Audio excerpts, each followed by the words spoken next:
শোনা যাচ্ছে কি কথা?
যাচ্ছে, তার বিরুদ্ধে আমরা আওয়াজ তুলতে পারি বা কথা বলতে পারি সেই ক্ষেত্রে।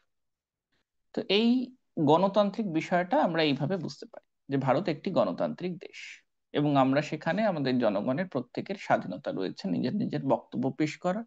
সেটা সামাজিক বক্তব্য হতে পারে, সেটা রাজনৈতিক বক্তব্য হতে পারে। আমাদের সর্বজনীন ভোটাধিকার রয়েছে, আমরা সকলে 18 বছরের ঊর্ধ্বে বয়স হলে আমরা সকলে ভোট দিতে পারি। তাহলে এই অর্থ হতে পারে। এবং তারপরে শব্দটি রয়েছে সাধারণতন্ত্র। সাধারণতন্ত্র বলতে বোঝাচ্ছে যে আমাদের যে ভারত রাষ্ট্র, একজন দেশ এবং সরকারের মধ্যে একটু পার্থক্য আছে, যে দেশ সরকার পরিবর্তিত হয় কিন্তু দেশ একই থাকে, সেই জায়গাতেই থাকে। তাহলে দেশের একজন রাষ্ট্রপ্রধান থাকে এবং সরকারের একজন প্রধান থাকে। সরকারের প্রধানকে আমরা আমাদের দেশে কি প্রধানমন্ত্রী, এবং রাষ্ট্রের প্রধান হলেন রাষ্ট্রপতি। কিন্তু স্বাধীনতার পূর্বে ভারতে রাষ্ট্রের প্রধানকে থাকতেন ব্রিটেনের রানী বা রাজা। তো সেই রাজা বা রানীরা কি হতেন? বংশানুক্রমিক। তাদের সন্তান আবার রাজা বা রানী হতেন, আবার তাদের সন্তান রাজা রানী হতেন, এইভাবে বংশানুক্রমিক হতেন। কিন্তু বর্তমানে ভারত রাষ্ট্রের যখন সংবিধান তৈরি হলো, তখন সাধারণতন্ত্রে কি দেখা গেল? যে সাধারণতন্ত্রে রাষ্ট্রপতি হলেন, এবং রাষ্ট্রপতিকে রাষ্ট্রপতি বা প্রেসিডেন্ট একজন নির্বাচিত ব্যক্তি, যিনি 5 বছর অন্তর অন্তর পরিবর্তিত হন। হয়তো নির্বাচনটা পরোক্ষ নির্বাচন হয়, আমরা রাষ্ট্রপতি নির্বাচনে ভোট দান করি না, কিন্তু আমরা যে প্রতিনিধিদের ভোট দিই সেই প্রতিনিধিরা রাষ্ট্রপতি নির্বাচনের ক্ষেত্রে ভূমিকা পালন করে, বা রাষ্ট্রপতি কে হবে তাতে ভোট দেন। তো এইভাবে ভারত একটি সাধারণতান্ত্রিক দেশ, অর্থাৎ ভারতে কোনো বংশানুক্রমিক রাজা বা রানী নেই। এবং সেই দিনটা আমরা উদযাপন করি, গতকাল আমরা উদযাপন করেছিলাম এই দিনটাকে সাধারণতন্ত্র দিবস বা রিপাবলিক ডে রূপে। তো এইভাবে আমরা বলতে পারি যে এই প্রথম লাইনের যে সংবিধানের প্রস্তাবনা তার একটি ব্যাখ্যা। সেখানে আমরা ব্যাখ্যায় এই এই শব্দগুলো পেলাম যে আমরা ভারতের জনগণ, ভারতকে একটি সার্বভৌম সমাজতান্ত্রিক ধর্মনিরপেক্ষ গণতান্ত্রিক সাধারণতন্ত্র হিসেবে গড়ে তুলতে সত্যনিষ্ঠার সঙ্গে শপথ গ্রহণ করছি, এই অবধি। এবং তার নাগরিকের জন্য যে সামাজিক অর্থনৈতিক রাজনৈতিক ন্যায় বিচার, চিন্তা মত প্রকাশ বিশ্বাস ধর্ম উপাসনার স্বাধীনতা। তাহলে এখানে কতগুলো ন্যায় বিচার পাওয়ার কথা বলছে ভারতীয় সংবিধানের প্রস্তাবনায়, যে সামাজিক ক্ষেত্রে ন্যায় বিচার, অর্থনৈতিক ক্ষেত্রে ন্যায় বিচার, এবং রাজনৈতিক ক্ষেত্রে ন্যায় বিচার। এবং স্বাধীনতা চিন্তা মত প্রকাশ বিশ্বাস ধর্ম এবং উপাসনা স্বাধীনতা। আমরা যে যে মতবাদে বিশ্বাস করি, যে যে ধর্মে বিশ্বাস করি, সেই ধর্মে আমরা বিশ্বাস রেখে এগিয়ে যেতে পারি। এবং মর্যাদা ও সুযোগ সুবিধার সমতা সৃষ্টি, এবং যাতে মর্যাদাও, যে যেরকম মর্যাদা পাওয়ার যোগ্য তাকে রাষ্ট্র থেকে সেরকমই মর্যাদা দেওয়া হবে। এবং সৌভ্রাতৃত্বের ভাব গড়ে তুলতে পারি এবং জাতীয় ঐক্য সংহতি সুনিশ্চিত করার জন্য। এবং সৌভ্রাতৃত্ব বলতে সকলের মধ্যে একটি বন্ধুত্বের ভাব, এবং সকলের মধ্যে যে এই ইউনিটি, যে আমরা সকলে ভারতীয়, এই ভাবটা জাগিয়ে রাখতে পারি, তার জন্য ভারতীয় সংবিধান চেষ্টা করবে বা ভারত রাষ্ট্র চেষ্টা করবে। এবং এই শপথ গ্রহণ করে ভারতীয় সংবিধান 1949 সালে 26শে নভেম্বর লিপিবদ্ধ হচ্ছে, এখানে গৃহীত হচ্ছে এখানে। তো এটা প্রস্তাবনা ভারতীয় সংবিধানের। এই প্রস্তাবনা আহ বিভিন্ন দেশের সংবিধানেও দেখতে পাওয়া যায়, যেরকম মার্কিন যুক্তরাষ্ট্রের সংবিধানে 1787 সালে প্রস্তাবনা দেখতে পাওয়া যায় সেখানে যুক্ত হয়েছিল। এছাড়াও চীনের সংবিধানে দেখতে পাওয়া যায়, পিপলস রিপাবলিক চায়নাতে। জাপানের সংবিধানে দেখতে পাওয়া যায়, আহ আয়ারল্যান্ডের সংবিধানে দেখতে পাওয়া যায়, এরকম বিভিন্ন দেশের সংবিধানের প্রস্তাবনা দেখতে পাওয়া যায়। তো এই আমরা প্রস্তাবনার একটি জায়গা পেলাম যেখানে আমরা বললাম যে ভারত একটি সার্বভৌম সমাজতান্ত্রিক ধর্মনিরপেক্ষ গণতান্ত্রিক সাধারণতন্ত্র। এরপরে আমরা ভারতীয় সংবিধানের আরো কতগুলো বৈশিষ্ট্য দেখে নিই। যে বৈশিষ্ট্যের মধ্যে ভারতীয় সংবিধান একটি জনগণের সংবিধান। এখান থেকে আমরা পেলাম যে ভারতীয় সংবিধান হলো জনগণের সংবিধান। এখানে জনগণ গুরুত্বপূর্ণ ভূমিকা পালন করে, কারণ জনগণ এই সংবিধান তৈরি করেছে, অর্থাৎ আমরা ভারতের জনগণ, এই রূপেই কিন্তু ভারতীয় সংবিধান গৃহীত হচ্ছে। আরেকটি বৈশিষ্ট্য আমরা পাচ্ছি যে ভারতীয় সংবিধান একটি বৃহদায়তন সংবিধান, যে ভারতীয় সংবিধান যথেষ্ট একটি বড় সংবিধান, বা ভারতে পৃথিবীর মধ্যে সব থেকে বড় বলা যেতে পারে। এবং আহ, এর আগেও বলেছি যে এর সংবিধানের কতগুলো ধারা রয়েছে, মানে 1 2 3 4 করে নিয়মগুলো লেখা রয়েছে। তাহলে এই ধারা প্রায় 395টা ধারা নিয়ে শুরু হয়েছিল এটা, এবং তাতে 22টা ভাগ ছিল, চ্যাপ্টার বলা যেতে পারে, 22টা ভাগ ছিল, এবং শেষে 8টি তপশিল ছিল। বর্তমানে 106 বার ভারতীয় সংবিধান সংশোধন হয়ে গেছে, 105 থেকে 6 বার ভারতীয় সংবিধান সংশোধন হয়ে গেছে। তো তার ফলে এই ধারার সংখ্যাও ক্রমশ বেড়েছে, ধারার সঙ্গে উপধারাগুলোর সংখ্যাও ক্রমশ বেড়েছে। প্রায় এই ধারা উপধারা মেলালে আজকে প্রায় 500-র কাছাকাছি সংখ্যা পৌঁছে গেছে, 470-80 সংখ্যা পৌঁছে গেছে ধারা। এবং ভাগের সংখ্যাও 22টা ছিল, এখন 24টা ভাগ হয়ে গেছে। তপশিল 8টি ছিল, এখন 12টি তপশিল হয়ে গেছে। এইভাবে ক্রমশ ভারতীয় সংবিধান বৃহৎ হতে চলছে। তো ভারতীয় সংবিধানকে এইভাবে পৃথিবীর মধ্যে বৃহত্তম সংবিধান বলা যেতে পারে। এবং ভারতীয় সংবিধান আরেকটি বৈশিষ্ট্য ভারতীয় সংবিধানে, যে ভারতীয় সংবিধানের একাধিক উৎস রয়েছে। যে ভারতীয় সংবিধান একদম মৌলিক সংবিধান যে প্রথম রচিত হলো, এরকমটা ভাবার কোনো কারণ নেই। ভারতীয় সংবিধানের অনেকটাই নেওয়া হয়েছে, আমরা আগের দিন পড়েছিলাম ভারতীয় সংবিধানের প্রেক্ষাপটে, যে 1935 সালের ভারত শাসন আইন থেকে, 1935 সালের ভারত শাসন আইন থেকে অনেকটাই নেওয়া হয়েছে। 1935-এর ভারত শাসন আইনে যেমন নেওয়া হয়েছে, সেরকম মার্কিন যুক্তরাষ্ট্রের সংবিধান থেকেও অনেক কিছু নেওয়া হয়েছে। আবার আয়ারল্যান্ডের সংবিধান থেকেও নেওয়া হয়েছে, যেরকম নির্দেশমূলক নীতি, নির্দেশমূলক নীতির ব্যাপারটা আয়ারল্যান্ডের সংবিধান থেকে নেওয়া হয়েছে। আবার সোভিয়েত ইউনিয়নের সংবিধান থেকে মৌলিক অধিকারগুলো নেওয়া হয়েছে। এরম করে ভারতীয় সংবিধান তৈরি হয়েছে, তার বিভিন্ন উৎস থেকে, নানান জায়গা থেকে নেওয়া হয়েছে ভারতীয় সংবিধান, এবং ভারতীয় সংবিধানকে এই উৎসগুলো আরো পরিপূর্ণ করেছে। তারপর তারপরে আরেকটি বৈশিষ্ট্য পাওয়া যেতে পারে যে ভারতীয় সংবিধান একদিকে নমনীয়, আবার আরেকদিকে অনমনীয়। মানে ভারতীয় সংবিধানের বেশ কিছু এমন ধারা রয়েছে যেগুলোকে খুব সহজে পরিবর্তন করা যায়, আবার ভারতীয় সংবিধানে এমন বেশ কিছু ধারা রয়েছে যেগুলোকে পরিবর্তন করা খুব শক্ত।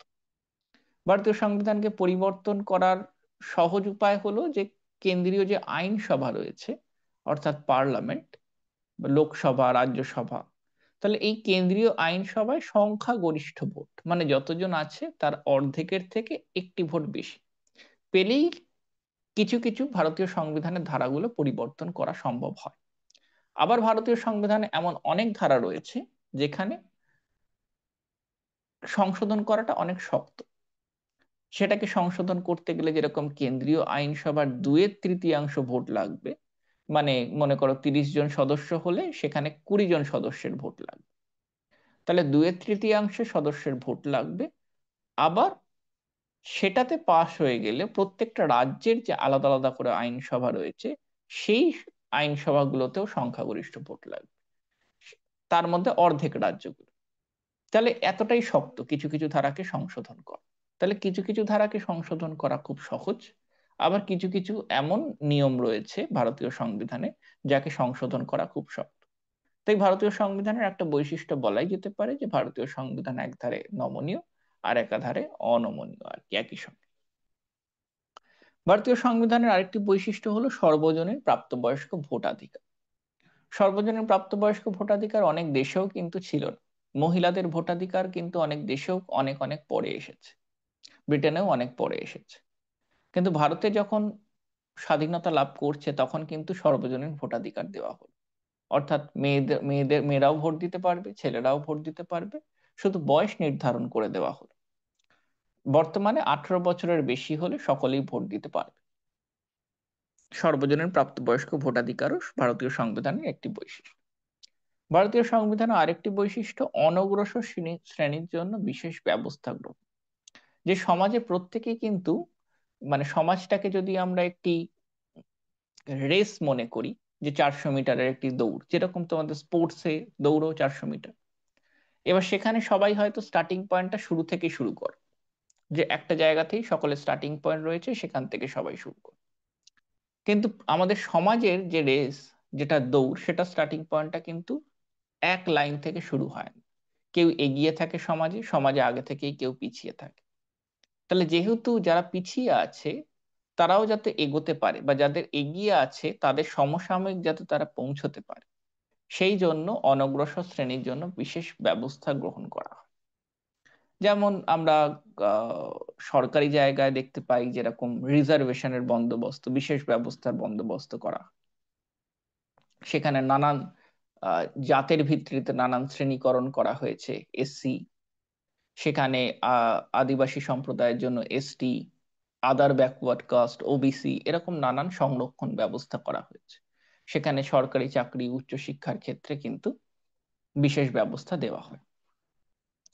ভারতীয় সংবিধানের আরেকটি বৈশিষ্ট্য হলো মৌলিক অধিকার। এই মৌলিক অধিকার অনেকটাই মার্কিন যুক্তরাষ্ট্রের সংবিধান থেকে নেওয়া হয়েছে। মৌলিক অধিকার মার্কিন যুক্তরাষ্ট্রের সংবিধান থেকে নিয়ে এখানে আরো অধিকারগুলোকে ভারতীয় ঢঙে কিন্তু কিছুটা সাজানো হয়েছে। কারণ সেই অধিকারের মধ্যে ধর্মনিরপেক্ষতার কথা বলা হয়েছে, সাম্যের অধিকারের কথা বলা হয়েছে, স্বাধীনতার অধিকারের কথা বলা হয়েছে। তাহলে এই ধর্মনিরপেক্ষতাকেও কিন্তু আবার ভারতীয় ভঙ্গিতে ব্যাখ্যা করা হয়েছে।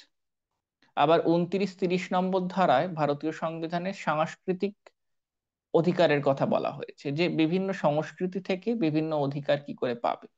এক একটা সংস্কৃতির এক এক রকমের অধিকার রয়েছে, তারা কি করে পাবে। অনগ্রসর সংস্কৃতি, যারা পিছিয়ে রয়েছে যেসব সংস্কৃতি, তাদের সংস্কৃতিকে সংরক্ষণ করবে কি করে। আবার একই সঙ্গে নির্দেশমূলক নীতি রয়েছে ভারতীয় সংবিধানে, আরেকটি বৈশিষ্ট্য বলা যেতে পারে, যেখানে ভারত রাষ্ট্রকে বেশ কিছু সাজেশন দেওয়া হয়েছে যে এইভাবে চলতে পারে। এর সঙ্গে কিছু রয়েছে মৌলিক কর্তব্য, যেটা মৌলিক কর্তব্য কিন্তু সাধারণত কোনো উদারনৈতিক দেশে দেখা যায় না। মৌলিক কর্তব্য সমাজতান্ত্রিক দেশগুলোতেই দেখা যেত। তো সোভিয়েত ইউনিয়ন একটি সমাজতান্ত্রিক দেশ, সেখান থেকে কিন্তু এই মৌলিক কর্তব্যের ধারণাটা গ্রহণ করা হয়েছে। মৌলিক কর্তব্য বর্তমানে 11টি মৌলিক কর্তব্য রয়েছে, এবং সেখানে এইগুলোকে যুক্ত করা হয়েছে যে আমরা কি কি করব। তো ভারতীয় সংবিধানের এটাও কিন্তু বৈশিষ্ট্য। একই সঙ্গে উদারনৈতিক দর্শনও ফলো করেছে, একই সঙ্গে সমাজতান্ত্রিক দর্শনও রয়েছে এখানে, যে মৌলিক অধিকার এবং মৌলিক কর্তব্য। এবং ভারতীয় সংবিধানের আরেকটি বৈশিষ্ট্য বলতে পারি যে এখানে যুক্তরাষ্ট্র ব্যবস্থাকে ফলো করছে।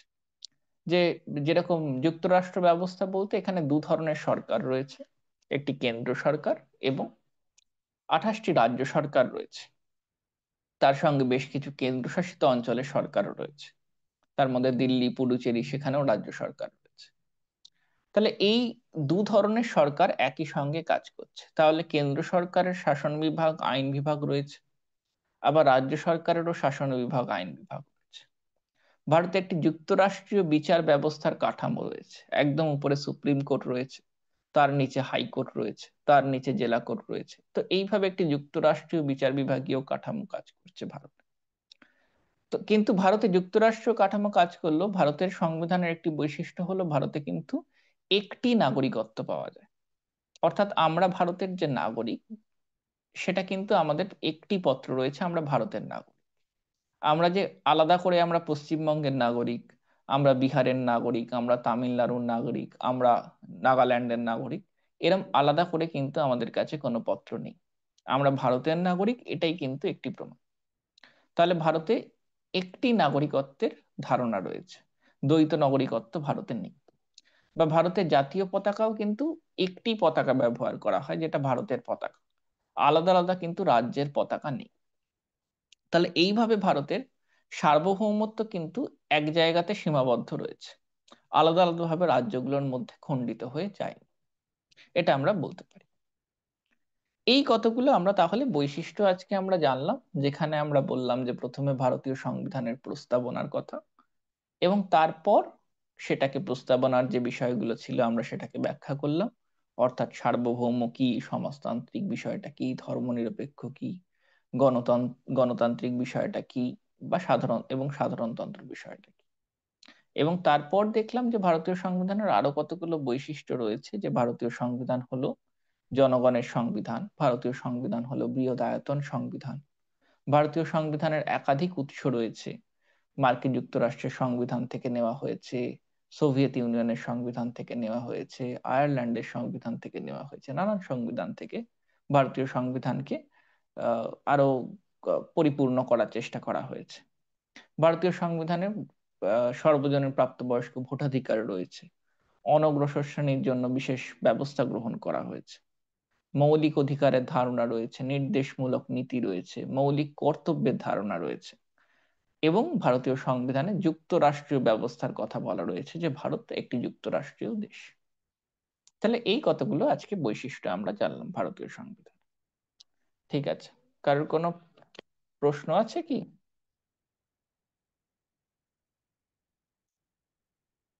ঠিক আছে, আমি তাহলে লেফট করলাম আজকে।